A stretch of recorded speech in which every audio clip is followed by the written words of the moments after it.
Back in 2001, a foundation based in Switzerland was created with the goal of determining what the new 7 wonders of the world should be. The New 7 Wonders Foundation, as it was aptly called, held a worldwide vote in which voters could participate via text message and the internet.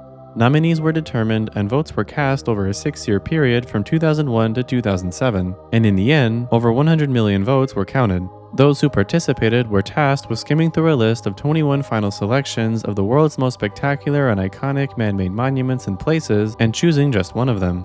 Then, on July 7, 2007, the 7th day of the 7th month of the 7th year after the start of the new millennium, the results were announced. The announcement ceremony was held in Lisbon, Portugal, and included celebrity guest appearances from Neil Armstrong and Cristiano Ronaldo, as well as a special guest performance by Jennifer Lopez. And the new 7 wonders of the world were revealed to be, in no particular order, the Great Wall of China, Petra, Jordan, Christ the Redeemer, Machu Picchu, Chichèn Itzà, the Colosseum, and the Taj Mahal. The Great Pyramids of Giza, which are the only remaining of the 7 ancient wonders of the world, were also given an honorable mention. The world had officially received 7 new man-made wonders to collectively admire and celebrate, and Lisbon was permanently etched into our collective consciousness as a global memory for being the only city in the world where such a ceremony was held, according to the New 7 Wonders Foundation itself. Unlike the old 7 wonders, which were mostly selected by ancient Greek writers, historians, philosophers, and other intellectuals, such as Herodotus, who mostly limited their choices to a small area around the Eastern Mediterranean and Middle East, primarily in Greece, Egypt, and modern-day Turkey, the new 7 wonders were chosen, ostensibly, by people of all backgrounds from all over the world, and are located on nearly every inhabited continent. But why these 7 places and monuments in particular? Why did people choose them over the 14 other finalists that didn't make the cut, such as Stonehenge, the Hagia Sophia, the Eiffel Tower, and the Acropolis of Athens? In other words, what's so special about these 7 structures and places that they specifically deserve to be classified as the new 7 wonders of the world? Well, as we'll find out, quite a lot actually. Far into Eastern Asia lies an ancient transcontinental defense and communication system of enormous proportions that marks the old and battled boundaries between one of antiquity's greatest world powers and some of their oldest and most fearsome adversaries. That system in its current form today is known as the Great Wall of China, which at different times throughout its vast history was meant to separate and defend ancient Chinese kingdoms, states, and imperial Chinese territory from potential invasions by their nomadic neighbors, primarily from the north and northwest. Not only that, but several parts of the wall were also built between separate Chinese territories to defend themselves from each other during times of civil war and struggles for power. These are mostly located closer to central China, south of the longer and more well-known parts of the Great Wall. But aside from its extensive history, the first thing that usually comes to mind whenever someone mentions the Great Wall of China is just how big it is, and for good reason. The Great Wall is the longest and indeed largest man-made structure in human history. At approximately 13,171 miles, or 21,196 kilometers long in all its various sections, it's almost comparable to the total length of all of modern China's borders and coastline put together, which is the 4th largest country in the world by area. And, fun fact, since new parts of the wall are still periodically being rediscovered, it's entirely possible that in 10, 20, or more years from now, the Great Wall of China will turn out to be even longer than we know it to be today. The Great Wall stretches and bends all throughout northern China, touching both the northern coast of the Yellow Sea between mainland China and the Korean Peninsula, and reaching as far as China's westernmost province of Xinjiang on the cusp of the Tibetan Plateau. The farthest eastern point of the Great Wall that still exists today is the Hushan Great Wall, part of the Greater Ming Wall, which begins close to the border between China and North Korea near the Chinese city of Dandong, located around 420 miles east of Beijing. From here, the wall continues to stretch on all its various sections westward all the way back to Xinjiang province, clear past the Gobi Desert, ending at the edge of Lake Lop Nur, now just a dried up salt lake. This part of the wall also follows the trajectory of the original Silk Road, indicating its purpose in protecting these trade routes. However, the version of the Great Wall's most extreme points you're more likely to hear is a little different. Specifically, that the easternmost point of the Great Wall is the Shanhai Pass in the modern city of Qinhuangdao on the coast of the Bohai Sea, and that its westernmost point is the Jiayuguan Pass near the city of Jiayuguan, not far from the southern border of Mongolia. The reason that this variation is more popular is that these points are the first and last of the Great Passes, a series of 15 gates surrounded by fortresses positioned at geographically strategic locations along the Ming section of the Great Wall, which is the longest and most well-preserved section of the wall left today. Originally, the Han Wall was even longer, But much of it has since disappeared, especially in the western, more arid regions of China, where, over time, strong sandy winds eroded away many of the rammed earth fortifications built by the Han. But regardless, neither the Hushan Great Wall near Dandong and Han Wall Terminus near Lake Lop Nor, nor the Shanhai Pass in Qinghuangdao and Jiayuguan Pass near Jiayuguan City are actually physically connected by one long continuous brick or stone wall, as tempting as it might be to imagine them that way. Instead, like I mentioned in the beginning, the Great Wall is an interconnected system, a series of different walls and fortifications of varying lengths, built throughout many different time periods and made from a variety of different materials. For instance, a large part of one of the oldest sections of the Great Wall, the Han Wall built by the Han Dynasty, was made from compacting piles of wet sand and gravel and binding them together with frames made from reeds, branches, and other organic materials, and was made to protect Imperial Han territory and their trade routes facilitated by the Silk Road from the Xiongnu, ancestors of the later Mongols, and any other potential trespassers. Other sections of the wall, such as the Qin and Ming sections, located primarily in northeastern and northern China, were constructed largely from baked clay and stone bricks, held together by mortar. It's estimated that thousands, if not tens of thousands of kilns just like these were set up all along the trajectory of the various sections of the Great Wall to produce the billions of individual bricks needed to build the wall's various segments and other fortifications. All in all, it took millions upon millions of workers, including conscripted peasants, soldiers, and prisoners, a little over 2,000 years to build all the different sections of what would collectively come to be known as the Great Wall of China. And just working on the Great Wall was a dangerous task as well. It's estimated that somewhere between 400,000 to 500,000 workers perished while on the job, with some estimates putting the death toll as high as 1 million or even more. As a side point, I'd like to quickly point out as well that, no, there have been no graves or human remains found inside the Great Wall itself, as burying people inside the wall would have been detrimental to its structural integrity, but plenty of workers' remains have been found beside and around the wall. So, now that we know where and a little bit about how the many sections of the Great Wall were made, let's take a brief look at when they were made. Construction on the earliest parts of the wall began during a time known as the Spring and Autumn period, from 771 to 476 BC. Afterward, it continued throughout the Warring States period, which followed directly after the Spring and Autumn period from 475 to 221 BC, a time in which several splintered Chinese kingdoms and states frequently fought with each other for power during the prolonged decline of the Zhou dynasty, which had previously consolidated its rule over nearly all of Chinese territory and was the longest-lasting dynasty in Chinese history, having existed in various forms for nearly 800 years. Anyway, some of these kingdoms and states during these periods built walls of various shapes and sizes to defend themselves from each other, and northern Chinese kingdoms and states in particular also constructed similar walls to protect themselves from potential invasions coming from the north and northwest by their nomadic neighbors, like the aforementioned Xiongnu. The oldest part of the Great Wall still left standing today comes from these periods, and is called the Great Wall of Qi, built by the Qi state during both the Spring and Autumn and Warring States periods to defend themselves from their southern neighbors, the states of Lu and Chu. Today, the Qi Wall is located in Shandong province in eastern China, almost cutting the territory perfectly in half. But, as the title suggests, the Qi weren't the only ones who had to worry about keeping up potential invaders during the Warring States period. Various other Chinese states and kingdoms during this time also built their own defensive walls and structures and contended with each other for dominance, until one state came out on top, the Qin state led by Qin Shi Huang, who, after conquering the rest of the warring states in 221 BC, would go on to become the self-proclaimed first emperor of the first real unified Chinese empire, the Qin Empire, led by the Qin dynasty. As emperor, Qin Shi Huang not only made sure that the existing walls and fortification systems were reinforced and extended, but he also ordered entirely new sections of the wall to be added as well. But while the Qin has the honor of being the first unified Chinese empire, it was also one of the most short-lived of all the empires and dynasties to rule China. Not long after Qin Shi Huang consolidated his power over the warring Chinese states in 221 BC, the territories comprising his empire again fell into a state of civil war upon his death in 210 BC, which ended with the reunification of Chinese territories and the founding of the Han Dynasty just 4 years later in 206 BC.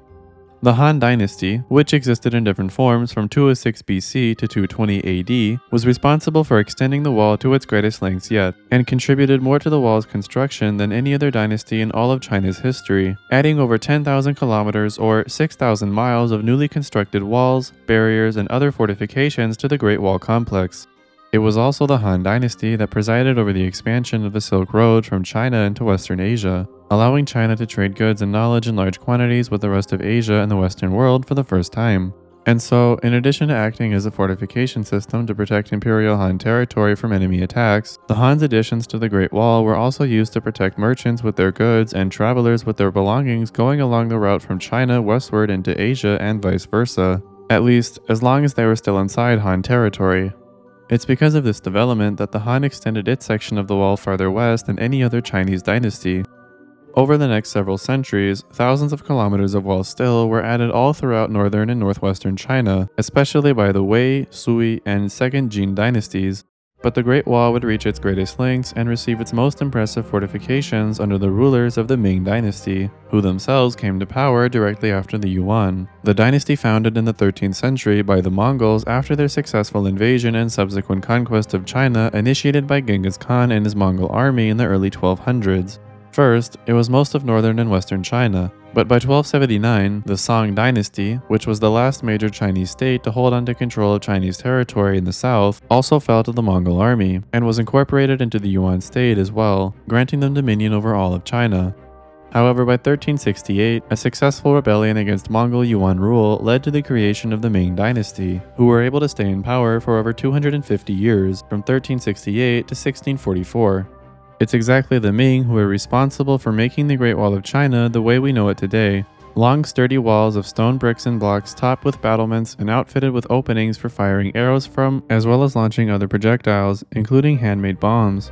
Of course, these walls were also joined together by large stone watchtowers and beacons that were used for surveying the surrounding area, as well as communicating with nearby garrisons. And to top it off, there are many famous and extravagantly designed great passes that people from all over the world have come to admire, most famously the aforementioned Shanghai and Jiayuguan passes, marking the beginning and end of the Ming Great Wall. But in 1644, the Ming dynasty also fell, and the Qing dynasty took over, established by the Manchu peoples from northeastern China. Throughout the rule of the Qing, the Great Wall slowly became less and less relevant as a defensive structure for a number of reasons, not the least of which that the Qing managed to extend the borders of their empire far beyond many of the walls built by all the previous Chinese dynasties, bar from the Yuan, thus rendering them unnecessary. And as it turns out, building a giant wall just really isn't an efficient way of defending against enemy attacks or potential invasions, a point proven by the existence of the Qing Empire itself, which was founded and ruled by the Manchus, one of the very groups of people that the Ming tried to keep out with their wall, not to mention the Mongol-led Yuan dynasty that came just a few centuries before them. By the time China became a republic in 1912, the Great Wall had become all but obsolete as a defensive structure, but it still remains today as perhaps the greatest architectural achievement of China's long and distinguished history, and a testament to the engineering and industrial prowess of one of the ancient world's most influential and remarkable civilizations. Located in southwestern Jordan, Petra is the site of what was once a bustling, multi-ethnic city and regional trade hub for merchants and visitors traveling with goods from many parts of the Middle East, Mediterranean, Northern Africa, and beyond. It was also a highly frequented stop along the original Silk Road, which, at its peak, stretched all the way from eastern China near modern-day Shanghai to the Bosphorus Strait and Constantinople, modern-day Istanbul. But the fact that it was a hotspot for buying and selling goods isn't what made Petra special. There are a lot of cities along the Silk Road that have since become world famous, including the two we just mentioned. What made Petra so unique was the location where it was built and how, because unlike a typical city with only freestanding brick and mortar buildings, many of Petra's buildings, including temples, tombs, homes, and other structures were meticulously hand-carved directly into large sandstone cliffs and hills which surrounded the city, letting it blend in with the natural environment. This is actually where Petra gets its name from, as Petra comes from the Greek word petros, meaning rock, like petrified. Probably the most well-known example of Petra's unique architecture is the Khazne, or treasury, which is located in the southeastern part of the city, tucked away from the city center between two large sandstone cliffs. It's one of the best and most well-preserved examples of the architectural style that makes Petra so unique, and is usually the first thing that shows up when you search for Petra, Jordan on the internet. Or if you're an Indiana Jones fan, you might recognize it as the spot where the final scene of The Last Crusade took place. But instead of gauntlets, ravines, and a room full of false relics guarded by a medieval knight, the actual interior of the temple that is the Khazne looks like this. Nothing but an empty space with a few additional storage areas carved into the walls. However, long before Indiana Jones's adventure to retrieve the Holy Grail, or what was the rediscovery of Petra in 1812 by a Swiss explorer, the areas surrounding the city's location were inhabited by people many thousands of years ago, going as far back as the Paleolithic period, around 10 to 12,000 years ago. But Petra's founders arrived quite a bit later, first setting up temporary camps in the area, and then officially founding the city in the 3rd century BC. These founders were the Nabateans, a nomadic people of Arab descent that lived all throughout modern Jordan, southern Israel, as well as the northern Arabian and Sinai peninsulas. Eventually, Petra became the capital of the Nabatean kingdom, which lasted from the 3rd century BC to the 2nd century AD, when the kingdom in its entirety was annexed by the Romans. Though even while as part of a Roman province, Petra still retained its relevance as a center for trade and continued to thrive for several centuries afterward. But eventually, trade routes began to shift away from Petra, rendering the city more and more obsolete as time went on. A series of earthquakes that occurred during this time also caused severe damage to the city, contributing to its ultimate downfall. By the year 551 AD, Petra was left almost completely uninhabited. But despite being abandoned for nearly a millennium and a half, much of Petra still stands today as one of the most astounding and unique examples of ancient urban architecture in all the Middle East and indeed the world. Standing at nearly 125 feet tall, or just about 38 meters, this sculpture is the tallest statue of its kind in the world, and is simultaneously a symbol of the city that houses it, the country in which that city lies, and a testament to the faith of the people who live there. It is the Christ the Redeemer statue in Rio de Janeiro, Brazil. Cristo Redentor, or Christ the Redeemer, stands atop Mount Corcovado, overlooking Brazil's most iconic port city and former capital. This location in particular was chosen in part so that the statue could be seen from any point in the city. Perhaps unsurprisingly, this statue's conception is deeply rooted in Brazil's strong ties to Roman Catholicism, the most popular denomination of Christianity among Brazilians, as well as the country's most widespread religion. But it has just as much to do with a much more shameful chapter in Brazilian and in particular colonial history. The initial idea to build a statue in the image of Jesus Christ was first proposed by Princess Isabel of Brazil in 1888, the year that slavery finally was officially abolished in Brazil. At the time, Brazil was still a constitutional monarchy and had only been independent from Portugal for a little over half a century.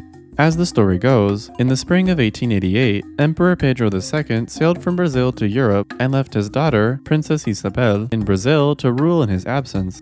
While her father was away, Isabel, acting as Princess Regent, took it upon herself to appoint a new cabinet that would cooperate with her and help her formally outlaw slavery in Brazil for good. The bill that Princess Isabel and her newly appointed cabinet composed came to be known as the Golden Law, which officially freed all of Brazil's remaining slaves, around 700,000 in total. At the time that the bill was passed in 1888, the institution of slavery had plagued Brazil longer than any other country in the Western Hemisphere. In other words, Brazil was the last country in the Western Hemisphere to formally outlaw slavery. So, to celebrate Princess Isabel, who had used her royal privilege to finally put an end to organized slavery in her country, it was proposed that a statue be erected in her honor. However, Isabel instead insisted that a statue be dedicated not to herself, but to Jesus Christ, as he was, in her words, the true Redeemer of mankind. And so, it was settled. Actual construction of the statue wouldn't begin until 34 years later. On April 4, 1922, the foundation of the statue was set. 4 years later, in 1926, construction on the base and the rest of the statue began, which lasted for about 5 years and was finally finished in 1931, when the statue was officially opened to the public.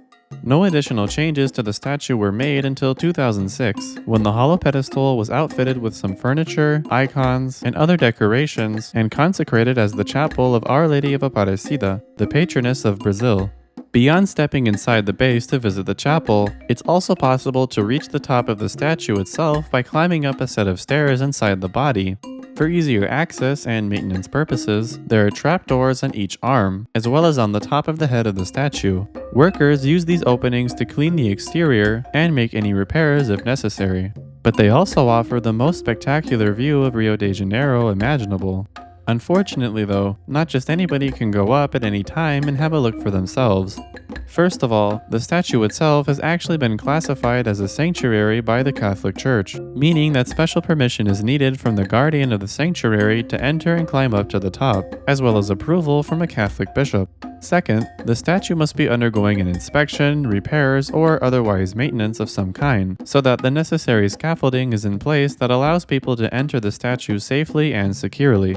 And finally, also for safety purposes, there must be a worker available to accompany you while you make the trek up. But if you can meet these requirements, or perhaps find another way to convince them to let you go up, you'll see a view of the city that not many others get to experience in their lifetime. Sitting at an elevation of nearly 8,000 feet, or nearly 13,000 kilometers, Machu Picchu in the Andes mountain range in the south of Peru is the most highly elevated of all the 7 modern wonders in the world. The aptly nicknamed City in the Clouds is one of the most well-known and well-preserved examples of ancient Incan architecture and engineering in the world, and has probably become the most recognizable symbol of the ancient Incan Empire and civilization in the modern age. Machu Picchu, which is actually the name of the mountain where the historical site of Machu Picchu is located, consists of around 200 buildings built from individually carved granite stones taken from nearby quarries. Each and every one of these stones was intricately cut, carved, and shaped to align and fit together perfectly with neighboring stones. So much so that the Inca didn't even have any need to use mortar or cement when building. Additionally, the ancient Inca didn't need to use iron or steel tools, and they didn't have the wheel to make use of either, and all their construction work was also done without the help of any strong draft animals to transport building materials for them, such as horses, oxen, donkeys, or mules, as none of these animals are native to South America. The best non-human helpers that they could rely on were llamas, which can generally only carry loads up to about 100 to 130 pounds, much lighter than many of the large granite stones that the Inca used in their construction. Llamas can also be quite stubborn and unamicable if mistreated or overworked, making their use in construction all the more difficult. But the ancient Inca weren't wizards or super strong supernatural beings. They used ropes, levers, and other simple machines, as well as stone and sometimes bronze tools, and also had access to a mineral called hematite, an iron oxide which is much harder and denser than regular stone, and can be used to more easily cut and pound other stones, including granite, into desired shapes. If you ever played with these smooth, dark, magnetic stones as a kid, then congratulations, you've dealt with hematite before. The ancient Inca used this relatively small selection of tools, materials, and building techniques to create all sorts of buildings and structures for their towns and cities, and the results speak for themselves.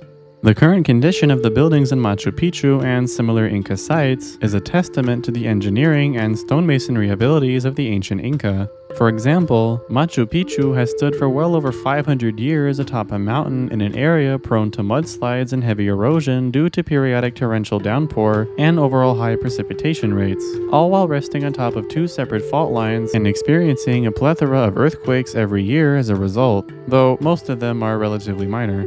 Yet more than half a millennium later, all the buildings and structures in Machu Picchu still stand nearly completely intact, with only regular signs of wear and tear, as well as their original thatched roofs having collapsed and rotted away to serve as proof of their disrepair. Much like the roads that stretched all across the ancient Roman Empire, the buildings in Machu Picchu, and indeed in many other parts throughout the ancient Inca Empire, were made to last.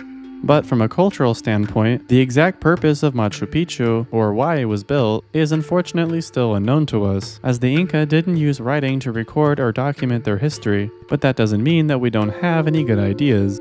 For example, one of the most widely accepted theories is that Machu Picchu served as a royal estate or type of getaway spot for the Inca emperor, specifically Pachacuti in the 15th century, who was the leader of the chiefdom of Cusco before he went on to conquer much of the land and unite many of the other chiefdoms and kingdoms that became the Inca Empire, with Cusco as its capital. Many are also aware that the estate of Machu Picchu was built specifically on top of Mount Machu Picchu because of the religious significance that the area held for the Incas. Both Mount Machu Picchu and Huayna Picchu, which is the mountain that stands right next to Machu Picchu, are considered sacred in Inca mythology, as is the Urubamba River, which bends and flows around both Machu Picchu and Huayna Picchu. In short, the going theory is that Machu Picchu was most likely a royal estate built for the emperor to relax in and retreat to for a short time whenever he deemed necessary, and was also a religious compound where the emperor, his entourage, servants, and others who visited him could pay their respects to the surrounding landscape and participate in religious and other spiritual rituals. This might all sound all well and good, perhaps even intriguing enough for some people to look into further, but it's really nothing compared to being at the site to see for yourself. Because when you actually make the journey to the top of Mount Machu Picchu and reach the site where the once likely royal estate housed Pachacuti and his people, observe the careful planning that went into developing the layout of the estate, including the many religious buildings and monuments all around the site, see the surrounding mountains and rainforest-capped landscape all around you, and watch as the white misty clouds float through you at nearly 8,000 feet in the air, you start to understand why the Incas considered this place to be so sacred, and still do. Nestled within the continuous sprawl of tropical rainforest in the northern Yucatan Peninsula of Mexico lies the historical site of Chichèn Itzà, which includes some of the best preserved and most amazing ancient Mesoamerican ruins in the region. The city was one of the largest and most influential within the ancient Mayan Empire and was originally inhabited for the better part of a millennium, from the 5th to 12th centuries AD.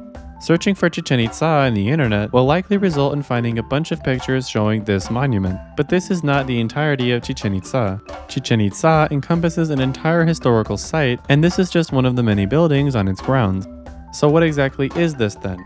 Well, this monument here is called El Castillo, Spanish for a castle, which, as you can probably guess, is not its original Mayan name. It's the name that was given to it by Spanish colonizers. The title that pays more homage to its Mayan heritage is the Temple of Kukulkan, Kukulkan being the feathered serpent creator god in ancient Mayan mythology, similar to the Aztec deity Quetzalcoatl.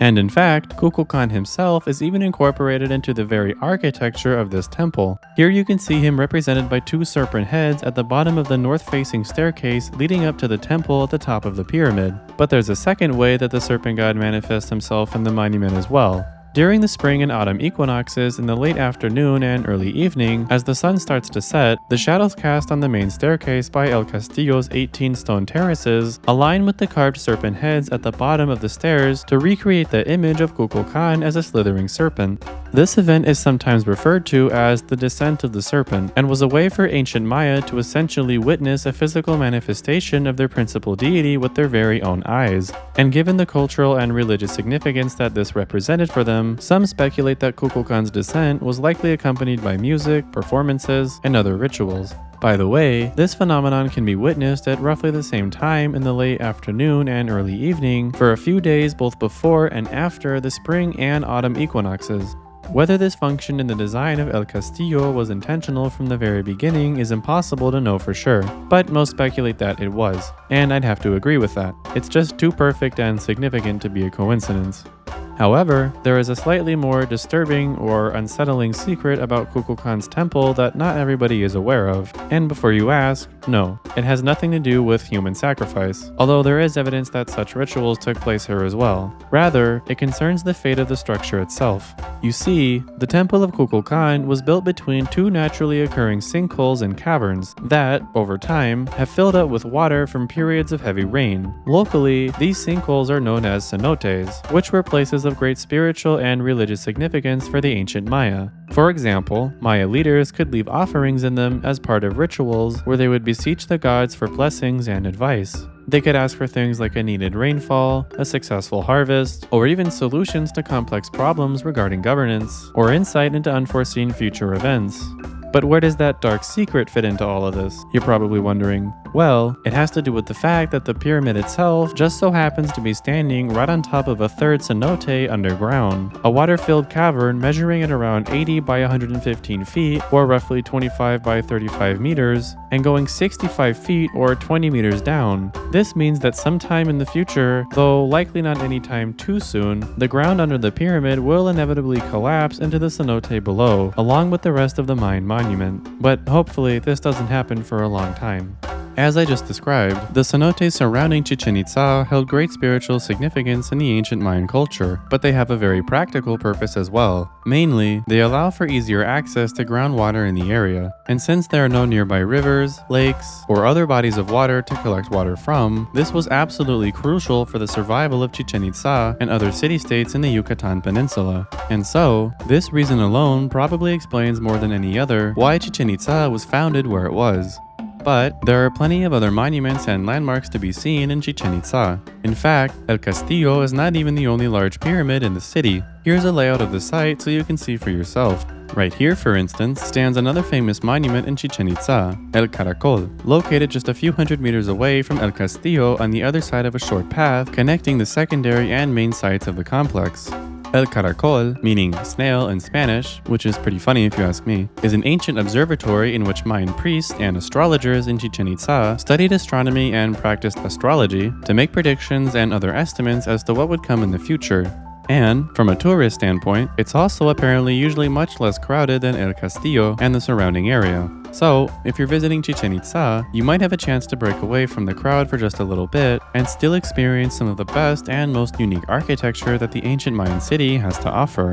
Going back in the direction of El Castillo, there's the ball court. Here, players from Chichèn Itzà and other Mayan cities would gather to play in a competitive sport revolving around a rubber ball that the participants would need to somehow bounce through one of the two small stone circles attached to either side of the court in the middle without using their hands or feet in order to win. And by the way, no, it is not true that the losers were sacrificed at the end. This is a myth that was likely made up to sensationalize the real history of the sport and make the Maya seem like some kinds of bloodthirsty savages. Essentially, it's harmful misinformation at best and malicious propaganda at worst. Although, I do have to admit, when I first heard it as a kid, I fully believed it myself.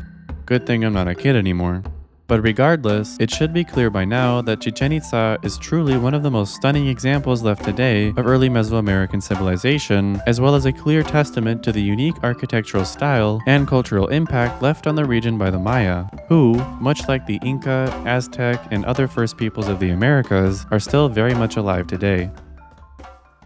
In the heart of Italy stands one of the most famous and recognizable landmarks of all time in one of Europe's most famous and recognizable cities of all time, the Colosseum in Rome. In terms of Roman history, the Colosseum came into being a little later than some people might think. For example, many of Rome's most memorable and iconic historical figures, such as Julius Caesar, Mark Antony, and Octavian, otherwise known as Augustus, as well as their well-known contemporaries, like Cleopatra, never lived to see the Colosseum, and even the person who commissioned the Colosseum in the first place never got to see it completed. Construction of the Colosseum began in 70 AD, at the beginning of Rome's second imperial dynasty, the Flavian dynasty. The building itself, a large amphitheater, was originally commissioned by Emperor Vespasian, the first of the three Flavians to rule as emperor in Rome, all three of whom would go on to contribute different parts to the Colosseum's final design. Just 10 years after it was initially commissioned, construction of the Colosseum was finally completed in 80 AD, and was inaugurated as the Flavian Amphitheater by Vespasian's oldest son and successor, Emperor Titus. The grand opening was marked by more than 100 days of celebrations, shows, games, and other events, all hosted at the largest amphitheater the world had ever seen. Among other things, the Colosseum is of course famous for having hosted gladiatorial battles, where trained combatants, or gladiators, were equipped with various weapons, armor, and even at times somewhat gimmicky tools, and made to compete with each other in hand-to-hand combat. These fights weren't typically fought to the death, as gladiators, albeit mostly slaves and criminals, were often trained professionals whose training and preparation required a lot of time, money, and resources, and naturally their managers, with whom they held contracts, or sometimes just belonged to as slaves, didn't want their investments to go to waste, so it was common for one of the participants to submit rather than keep the fight going until the bitter end. That is, if the crowd or other outside influences didn't say otherwise. It wasn't just trained professionals who competed though, as there were many participants who were forced to compete in gladiatorial matches with little or even no prior combat experience at all. These were typically prisoners who had been handed death sentences, and war captives from various Roman conquests who were forced to compete for everyone's entertainment, regardless of their ability to fight effectively or not. They usually died. Besides gladiatorial battles, the Colosseum also hosted a range of other public events and shows, such as exotic animal hunts, theatrical and other artistic performances, public executions of prisoners, yes, just straight-up executions sometimes, and probably most impressively, full-stage reenactments of real historical battles fought between the Romans and their enemies in various wars. The most intense of these reenactments and mock battles had to have been the mock naval battles, which, for a short time, were also staged within the confines of the Colosseum, for instance, during the processions of its inauguration. During such events, the floor of the Colosseum was completely flooded with water so that specially constructed ships with flat hulls or bottoms could float and maneuver freely in the arena floor as if they were at sea. although some historians contest whether or not this was actually at all possible, or that the ships, for instance, might have just been props that stood in one place the entire time. But regardless, what isn't contested is that groups of gladiators, mostly prisoners sentenced to death, would board each other's ships and fight in an all-out brawl between different teams until one group was left standing. These mock sea battles, or naumachii as they were called in Latin, were much more dangerous and bloodier than typical gladiatorial battles. However, due to their extreme costs, and more importantly, the addition of the hypogeum under the arena floor around 90 AD, the naumachii ceased to be held inside the Colosseum. The last instance of a naumachia being organized in the Colosseum itself came in 89 AD, under Emperor Domitian. Domitian, who was the younger son of Vespasian, and the last of the three Flavians to rule as emperor, was also the one who commissioned the amphitheater's aforementioned hypogeum, the substructure beneath the Colosseum floor that consisted of various passageways, rooms, and cells for holding various animals, such as lions, tigers, and bears, until showtime, which usually meant either an animal hunt or execution of a prisoner by damnatio ad bestias, damnation or condemnation de bis. In other words, execution by a deadly wild animal. During such events, trapdoors inside the stadium floor were opened up while workers used a series of ramps and lifts to transport the animals from their cells in the hypogeum to the arena floor, revealing them to the crowds. As you can imagine, the existence of this subterranean complex made flooding the above floor of the Colosseum in preparation for mock sea battles impossible. Together with a fourth floor of seats intended for poor spectators and slaves that was added around 82 AD, also by Domitian, the hypogeum was one of the last major changes made to the Colosseum by a Flavian. And speaking of the Flavians, I mentioned earlier how the original name of the Colosseum was the Flavian Amphitheater. So why do we just call it the Colosseum today? Well, it actually has to do with another major monument that came about shortly before the Colosseum. That monument was the Colossus of Nero, a 100 to 120 foot tall bronze statue commissioned by the Emperor Nero likely in the year 64 AD and completed sometime after his death in 68 AD, perhaps during Vespasian's rule from 69 to 79 AD. Not only are we unsure about the exact timeline of its construction and proportions, but it's also unclear what or whom the statue was made to represent. We have records from ancient historians that state that the statue resembled Nero himself, as if it were just a large monument built by Nero dedicated to himself as emperor. But other accounts mention that the statue was instead built in the image of the Roman sun god Sol, sort of like a Roman counterpart to the Greek god Helios. A third variation is that the statue was originally intended to be built in the image of Nero, or Nero dressed in the insignia of Sol, but was later altered to resemble just the sun god after Nero's death, which is when his legacy and image fell victim to something called damnatio memoriae, damnation or condemnation of memory. Basically, the Romans didn't like what Nero had done as emperor, and so they collectively decided to shun his legacy after his death. Whatever the case, we know for sure that the Colossus of Nero existed and that it stood in tandem with the Colosseum as an unmistakable part of ancient Rome's skyline for hundreds of years before it collapsed sometime in the 4th to 5th centuries AD. And despite the fact that it's been gone for well over 1,000 years by now, we still know the very spot where it once stood, thanks to a few stone blocks that once served as part of the statue's foundation all those years ago. There's also a marble plaque and a small group of cypress trees that let people know where the Colossus once stood. And although the Colossus couldn't withstand the test of time like the Colosseum has managed to, it was still around long enough to leave such a mark on the Roman capital that medieval historians years later began to refer to the Flavian Amphitheater as the Colosseum. The last recorded use of the Colosseum was a series of animal hunts in 523 AD, after which it fell into a state of disuse and disrepair. Since then, a combination of natural disasters, pollution, lack of maintenance, as well as chronic pillaging and vandalism have all contributed to the state it's found in today, which is quite different from when it was first built. In addition to half of the entire outer wall that's missing, much of the original seating inside is gone as well, especially the marble seats that once lined the bottom rows of seating designated for Rome's senators and other aristocrats. Not only that, but much of the travertine limestone that made up the sturdier foundations of the Colosseum was quarried and carted off by Rome's citizens over the years for use in other construction projects, both personal and public works.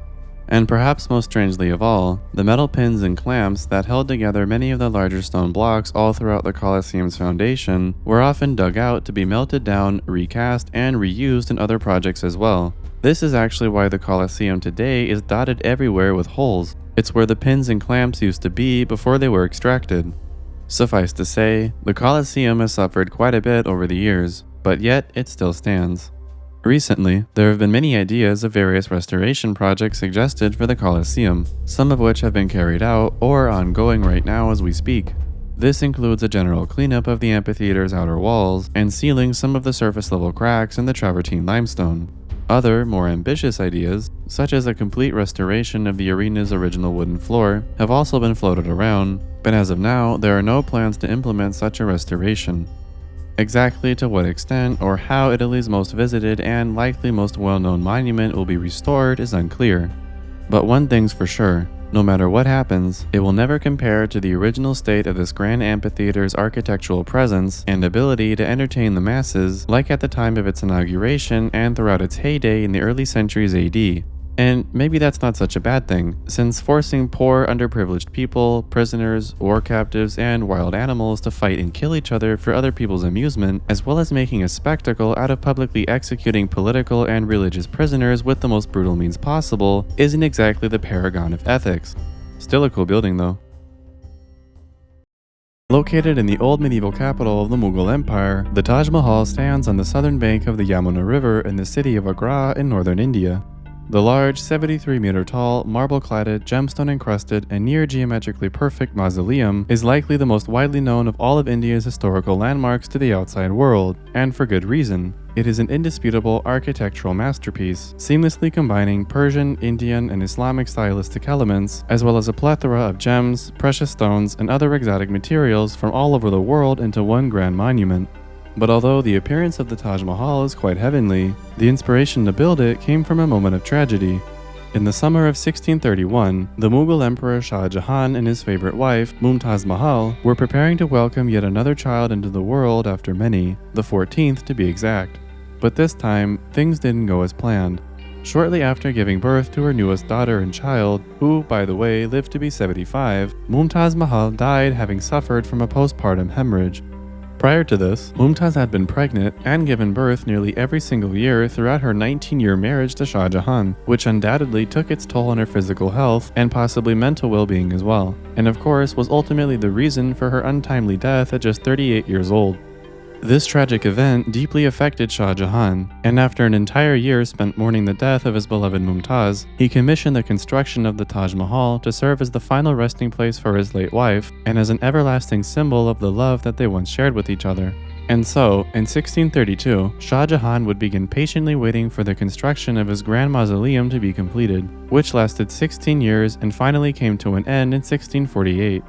The name Taj Mahal is Urdu for Crown Palace, a fitting title for a tomb made for someone with a name like Mumtaz Mahal, which was in fact the nickname given to her by Shah Jahan, meaning chosen or exalted one of the palace. And, as we'll see, Mumtaz's Crown Palace lives up to its name in more ways than one. First, as you step through the last gate separating the forecourt of the mausoleum from the rest of the palatial complex, you are overwhelmed by the sheer size of the monument, the gleam and shine of the white Makrana marble that covers the mausoleum and adjacent minarets from top to bottom. You also notice how it seems to absorb the colors of the sky above, almost as if it's interacting with its surrounding environment. It appears this way because this type of marble is especially good at reflecting the light hitting the surface of the mausoleum.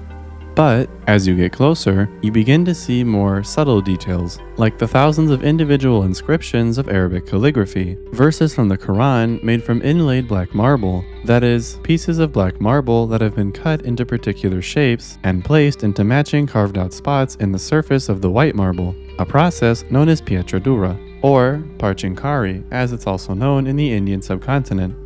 Further, you'll see floral patterns and other designs also made from inlaid gemstones of multiple different colors and shades, including jasper, jade, amber, and lapis lazuli. The original construction of the Taj Mahal even incorporated other, more sought-after precious gems and materials such as gold, diamonds, and emeralds, imported from all around the world, including the Americas, Europe, Africa, and other parts of Asia. Then, once inside the mausoleum itself, you'll find even more intricately carved and inlaid decorations, as well as more arabesque inscriptions and calligraphy. But the main part of a mausoleum is of course the tomb, or in the case of the Taj Mahal, the tombs, as both Mumtaz Mahal and her husband Shah Jahan were buried within the Taj Mahal itself. Their tombs can be found in the middle of the central chamber of the Taj Mahal. The tomb that lies in the perfect middle of the room belongs to Mumtaz Mahal, and the larger tomb lying to the side of it belongs to Shah Jahan. You might notice that the placement of Shah Jahan's tomb to the side of Mumtaz Mahal's tomb ruins the symmetry of the chamber. This is because Shah Jahan didn't originally intend to have anyone else buried inside the Taj Mahal besides his late wife. But Shah Jahan outlived Mumtaz Mahal by more than 30 years, during the course of which many things changed within his empire. Most importantly, it stopped being his empire. Towards the end of his life, Shah Jahan lost control of the Mughal Empire to one of the very sons that he had had with Mumtaz, who in turn placed his father on house arrest in a nearby fortress, called simply the Agra Fort. Here, he would live out the rest of his days, nearly 10 whole years stuck inside one large complex. Then, when Shah Jahan finally did die, his son, Emperor Aurangzeb of the Mughal Empire, had his father's tomb placed in the Taj Mahal right beside Mumtaz, which, as mentioned before, broke the symmetry of the central chamber and indeed the rest of the mausoleum that Shah Jahan and his team had strived so hard to observe when working on the design of the Taj Mahal all those years ago. However, there's one final caveat to this story. The tombs seen in the central chamber aren't actually Mumtaz Mahal and Shah Jahan's real tombs. They're cenotaphs, empty tombs or monuments dedicated to the memory of someone who has died. Their real tombs with their actual remains lie in the crypt directly below the central chamber floor. And just like in the central chamber above, Mumtaz Mahal's tomb lies in the perfect middle of the crypt and is slightly smaller than the tomb of Shah Jahan, which again lies to the side. But there's much more to the Taj Mahal than just the royal crypt. In addition to serving as his wife's final resting place, Shah Jahan intended for the Taj Mahal and surrounding complex to be as close to a representation of the heavens as described in the Quran as possible. For instance, the structure of the mausoleum itself, as well as the center chamber inside that houses the cenotaphs, are both octagonal in shape, representing the 8 gateways through which people may enter into heaven according to the Quran. Another example are the 4 main ponds that run perpendicular to each other in front of the mausoleum, which are meant to represent the 4 types of rivers that may be found in heaven according to the Quran. These rivers might be flowing with fresh water, milk, honey, or a non-intoxicating wine or type of pure drink that cleanses whoever drinks it. And in between each of these ponds lie 4 sets of 4 gardens. The number 4 also happens to be a holy number in Islam. And while the mausoleum itself is of course the main attraction, 2 other symmetrical buildings stand on either side of it as well. These are the Mehman Khana, or guest house, to the east, and the Masjid, or simply mosque, to the west, which does not offer prayers since its facade faces east and not west towards Mecca. Both of these buildings were added to the Taj Mahal complex several years after the initial construction of the mausoleum was completed. Many people consider the Taj Mahal to be the zenith of Mughal architecture and design, and between the incredible size and scale of the building and the complex on which it's built, the massive variety of materials brought in from all corners of the world and incorporated into its design, the precise geometrical symmetry and religious symbolism built into every last part of the mausoleum and surrounding complex, as well as the very inspiration for its construction, it really is no wonder why. Well, that was quite a bit, wasn't it? But that really shouldn't come as a surprise to anybody. These 7 wonders span across a timeline of more than 2,000 years, and represent some of the most well-known and culturally significant monuments and places around the world. And even though it's impossible to cover every important detail about them in just a short period of time, we certainly tried our best today. Alternatively, there are definitely people who would disagree with the places and monuments chosen for this list, and I can't really blame them, especially when that means that there were so many incredible contenders that were left off, like the Hagia Sophia, the Cathedral of Santa Maria del Fiore, the Hermitage, and even the only ancient wonder that survived to this day, the Pyramids of Giza. But for now, this is our official list, according to the New7Wonders Foundation. And besides, you can't really deny the significance of these modern wonders and the impact that they've had on the world. Even still, maybe someday we'll get a new list. It just depends on what people want, because ultimately, that's how any of these lists get made up anyway. But in reality, it doesn't actually matter. Most people probably don't know or even care whether a certain monument or place is considered a wonder by anybody else. If they like it, and if they want to go see it, they'll do so if they can. Hopefully, we can all find the time and opportunity to visit as many of our own wonders as we can while we still can.